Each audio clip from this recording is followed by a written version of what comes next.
Alhamdulillah rabbil alamin wassalatu wassalamu ala asrofil mursalin. Kaum muslimin rahimakumullah, kewajiban G atau yang ketujuh yang mesti dipenuhi sebelum membagi waris adalah zakat, infak, sedekah. Karena dalam setiap harta yang dimiliki itu ada hak orang lain yang mesti dikeluarkan, baik melalui zakat, infak maupun sedekah. Terserahlah apakah mau dikatakan infak dari harta almarhum itu, mau dikatakan sedekah, atau mau dikatakan zakat.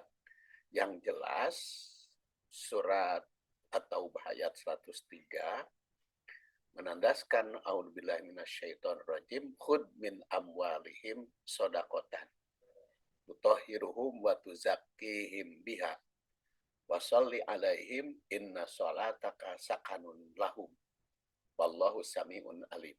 Itu At-Taubah 103. Ambillah sebagian dari harta mereka sodakotan, sodakoh, tutohiruhum, yang bisa menyucikan mereka. Di sini dari amwalihim tadi, jadi pemilik harta, jadi menyucikan mereka. Watu zakihim, membersihkan, jadi menyucikan dan membersihkan biha. Dan kalau tutohirhum watu zakihim itu bermaknanya baik lahiriahnya maupun batiniahnya, biha dengan sodakoh itu. Wasolli alaihim, dan doakan bagi mereka, bagi orang yang punya harta yang diambil sodakohnya itu, doakan.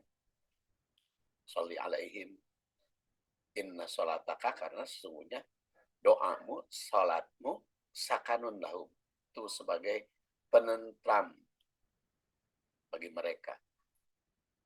Jadi penenang jiwa mereka. Kalau dalam Al-Quran itu kan ada sakanun, sakinah, litaskunu, ada juga tatmain, ya. Kalau tatmain itu seperti dalam surat Al-A'raf lebih kepada qalb. Kalau sakanun itu banyak kepada nafs. Ada qalb, ada nafas. Dan itu tentu kita akan tafsirkan di kesempatan lain, ya. Jadi dalam ayat ini tidak tercantum berapa persen yang harus dikeluarkan, apakah sebagai zakat atau sedekah dari harta almarhum itu. Tapi kalau kita perhatikan dalam bab zakat, yang paling kecil dari sedekah itu adalah 2,5%, karena tidak ada kewajiban zakat di bawah 2,5%. Yang paling kecil itu 2,5%. Oleh karena itu, presentasi ini bisa dijadikan batas minimal.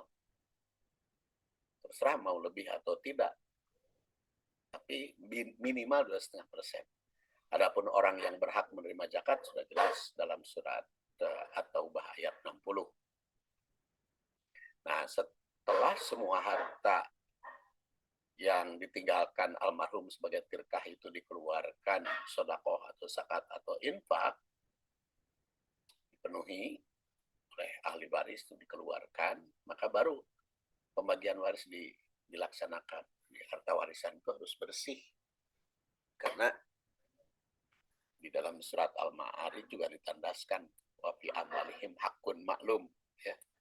Dalam harta itu ada hak orang lain, lisaili wal mahrum, baik bagi yang minta maupun yang tidak minta, itu ada hak.